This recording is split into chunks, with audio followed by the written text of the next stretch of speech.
Boa tarde, acadêmicos. Aqui é o professor Antônio, professor particular e administrador dos grupos de estudos dos cursos de engenharia. E no vídeo de hoje eu vou estar auxiliando vocês no desenvolvimento do mapa da disciplina de Química Geral e Experimental. Bom, então eu estou aqui com o mapa aberto, com toda a contextualização, mas antes de dar início na resolução, eu recomendo que você primeiramente baixe o arquivo de formulário padrão de respostas da faculdade que você encontra aqui em materiais da disciplina. Aí você encontra aqui o template mapa, que é esse arquivo Word. Após você baixar esse arquivo estrutural, você vai ter aí, vai aparecer esse arquivo em Word aqui para você estar preenchendo as respostas, tá? É o formulário padrão. Já você vai perceber aqui que a contextualização e as questões estão aqui dentro desse arquivo também, da mesma forma que está ali no portal.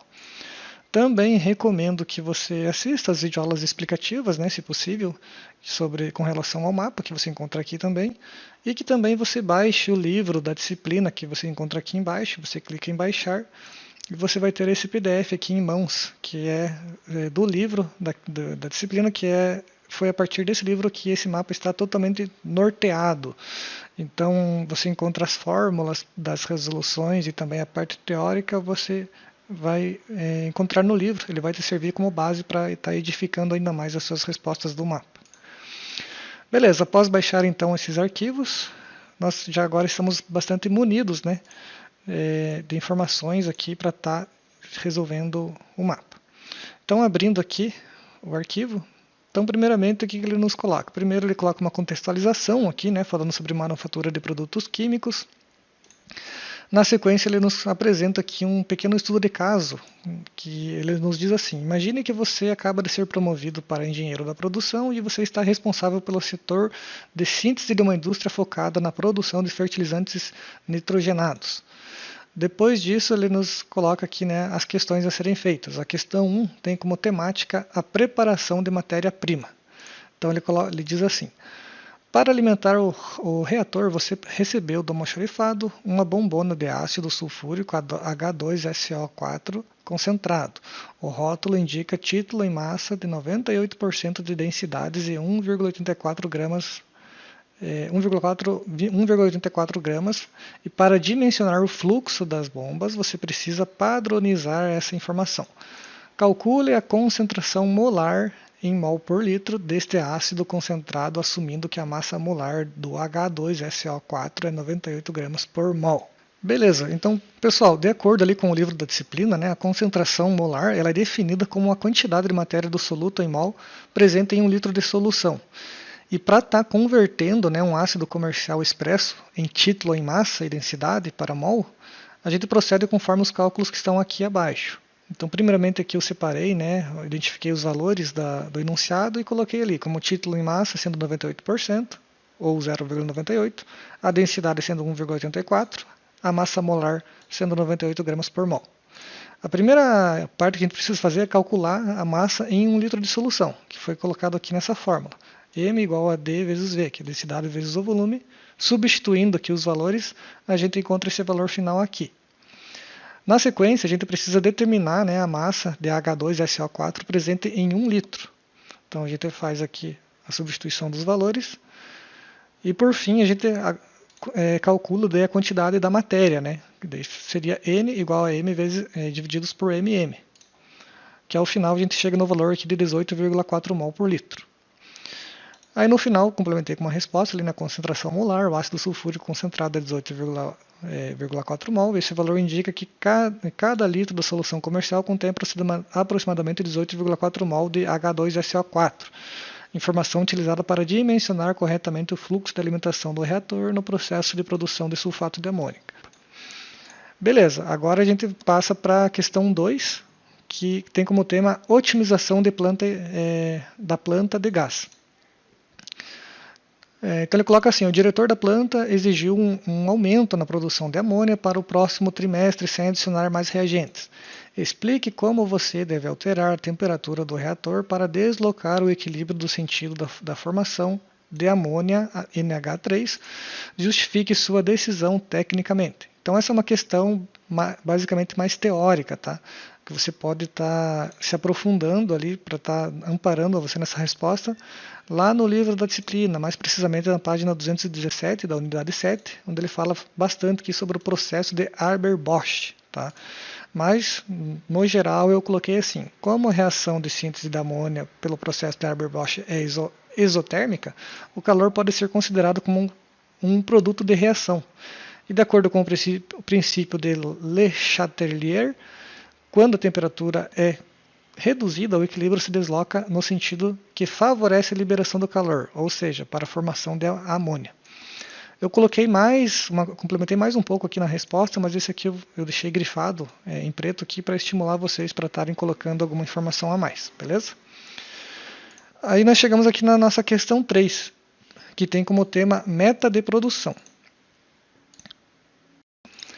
Então aqui na questão 3 ele diz assim: para essa questão, os conceitos de estequiometria se fazem essenciais, e para isso ela é dividida em duas partes. Então nós temos a parte 1 e a parte 2 aqui embaixo. Na parte 1 aqui, ele basicamente ressalta, né, ele ressalta aqui a importância do experimento da estequiometria para determinar a quantidade de substância que será produzida nas reações químicas realizadas. E ele nos diz aqui que a gente vai precisar fazer um experimento virtual ali no portal da disciplina, tá? E a primeira coisa que ele nos pede aqui dessa questão 3 é para a gente descrever as possíveis reações de decomposição do bicarbonato de sódio. E num outro momento ele nos pede para a gente calcular a massa do sólido residual teórica após a decomposição do bicarbonato de sódio partindo de 4,1 gramas de NaHCO3 para cada reação descrita no item anterior. E para isso utilize os valores de massa molar contidos no sumário. Depois ele também nos pede para ele nos pergunta aqui se o valor, né, alcançado ele é igual ou se aproxima ao valor mostrado na balança da prática realizada e pede para a gente adicionar uma foto do experimento. Então só na parte 1 aqui a gente identifica que nós temos três coisas que ele está nos pedindo. Primeiramente para descrever as possíveis reações, calcular a massa, né, e calcular a massa para cada reação descrita ali no item anterior. E para isso a gente precisa dos valores que está contida no sumário. Então vamos lá encontrar esse experimento virtual e o sumário para estar fazendo esse mapa. Então entrando aqui na disciplina mais uma vez, né? Primeiramente você vai se deparar aqui com uma aba aqui, né, nós vamos ter aqui as práticas do laboratório prático, tá? Essas aulas práticas aqui, já digo de antemão para vocês que não tem nada a ver com o mapa, tá? O que a gente vai precisar para o mapa é o experimento virtual e não a prática. A prática aqui é muito importante, né, que vocês possam ir fazer essa aula prática, mas o que a gente vai estar fazendo aqui para elaborar o mapa é no experimento virtual. Então para você chegar lá no laboratório virtual, você clica aqui no lado esquerdo, clica em laboratórios, clica em laboratório virtual, aí você coloca aqui em química geral, que é a disciplina, você vai se deparar com dois experimentos, os experimentos de estequiometria, que é o que nós vamos precisar para o mapa, e temos também o experimento de preparo de diluição. Esse experimento aqui a gente utiliza para fazer a atividade 1, então como a gente está fazendo o mapa, a gente vai precisar fazer o experimento de estequiometria, que é esse aqui da esquerda. Clica em acessar, ele vai abrir aqui então o ambiente virtual do laboratório e aqui ele nos faz algumas apresentações, ele nos coloca o sumário, o roteiro e o experimento em si. Então clicando aqui em sumário, né, dando uma lida aqui, descendo mais abaixo, a gente já se depara aqui com as duas reações que ele pede lá no primeiro questionamento que ele faz ali. Então nós temos a reação 1 e a reação 2. Aqui embaixo ele também é expressado mais uma vez. Então a gente vai redigi-lo ali, né, no arquivo resposta, que é essa primeiro tópico que ele diz aqui, ó. Descreva as possíveis reações de decomposição do bicarbonato de sódio. Então eu coloquei aqui, possíveis reações de decomposição do bicarbonato de sódio. Reação 1 e a reação 2, que está aqui. Eu coloquei também uma breve descrição embaixo de cada reação, mas não que seja necessário, né, mas só para complementar um pouco mais. E agora nós vamos para a segunda coisa que ele pede, que é calcular a massa do sólido residual teórica. Então eu coloquei aqui, cálculo da massa do sólido residual teórico após a decomposição do bicarbonato de sódio. Então é para a gente fazer uma para cada reação. Reação 1, então foi colocado aqui o cálculo, eu usei a regrinha de 3 para estar fazendo, e cheguei no valor aqui de 1,95 gramas de NaOH.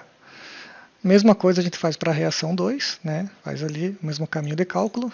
E a massa teórica do sólido residual foi de 2,59 gramas de Na2CO3. Beleza, então já matamos aqui, né, boa parte da questão 3, que é a parte 1. Só está faltando a gente agora aqui fazer a identificação aqui na balança do experimento virtual, né, se ele está com o mesmo valor ou pelo menos aproximado. Para isso a gente vai ter que fazer o experimento virtual em si. Então vamos dar início aqui ao nosso experimento virtual. Você clica aqui na aba da esquerda em experimento, clica ali em cima daquela imagem e ele vai estar carregando aqui o experimento virtual. Recomendo que utilize computador ou notebook para fazer esse experimento. Eu não sei se ele funciona por celular, tá? E caso esteja travando ou não consiga entrar, experimente mudar o navegador para Firefox ou para o Google Chrome, tá? Algum dos dois é para dar certo. Então a primeira coisa que a gente vai colocar aqui é ir em direção aos armários de EPI, aos equipamentos de proteção individual. Então clica aqui em armário EPI, abre o armário. Nessa aba a gente vai precisar do nosso jaleco e das luvas. Beleza, clica no jaleco, clica nas luvas, tá? Eu vou passar aqui de forma meio rápida o experimento, mas é só para o vídeo não ficar muito longo, tá? Fecha o armário, clica ali em visão geral mais uma vez, clica aqui em balança, ele vai aproximar aqui na balança. Na sequência, você ligar a balança aqui, né, no botãozinho de ligar. Você vai posicionar o becker para a balança, que é o vidro que está aqui no lado direito. Você clica aqui com o botão direito e depois em balança. Ó, perceba que ele vai mover ele para a balança. Depois de você clicar ali, você precisa clicar aqui em tara, que é para ele estar desprezando, né, o peso do becker e estar calculando apenas o peso da solução em si mesmo. Então nós precisamos agora despejar, né, 4,1 gramas de bicarbonato de sódio. Para fazer isso você clica aqui na espátula. Ele vai fazer ali a animaçãozinha, né, de jogar. Primeiro, depois que você clica, você precisa segurar o clique do mouse aqui para ele estar despejando. Ó, segurei o clique, ele despejou. Soltei o clique do mouse, beleza, ele já disse que já foi inserido o suficiente.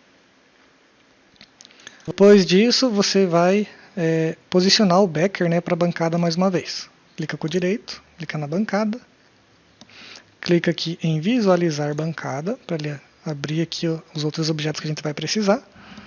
E vai ligar agora o bico de Bunsen, que é esse que está aqui do lado. Clica com o botão esquerdo, ele vai ligar.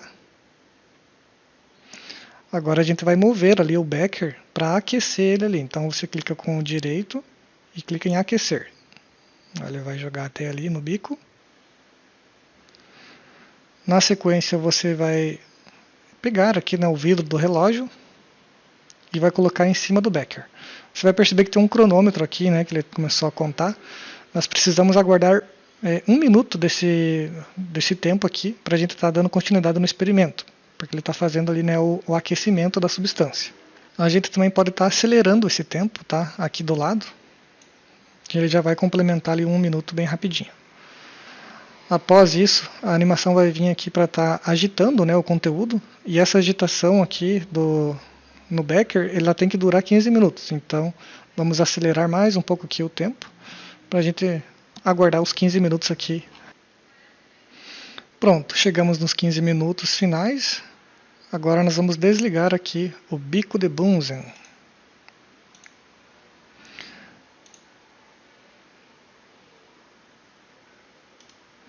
Move o becker aqui para a bancada e vamos aguardar 1 minuto para ele resfriar. Pronto, após o resfriamento nós clicamos mais uma vez com o botão direito e colocamos ele na balança mais uma vez.